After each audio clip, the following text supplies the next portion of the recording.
अस्सलाम वालेकुम नाज़रीन, ताज 92 न्यूज़ के साथ मैं हूं नाइला भट्टी।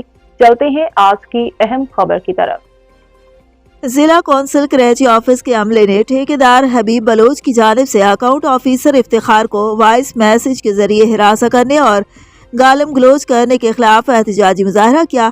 इस मौके पर जिला कौंसिल के मुलाजमीन व अफसरान इशफाक हुसैन, अफजल बलोच, मजहर हुसैन शाह, मुर्तजा दरस, इरफान अली जोयो, असलम बरोही व दीगर ने कौंसिल कराची ठेकेदार हबीब बलोच की जानिब से अकाउंट ऑफिसर को हिरासत करने और उनको जान से मारने की धमकियां देने के खिलाफ एहतजाजी मुजाहरा करते हुए ठेकेदार हबीब बलोच के खिलाफ सख्त कार्रवाई का मुतालबा किया।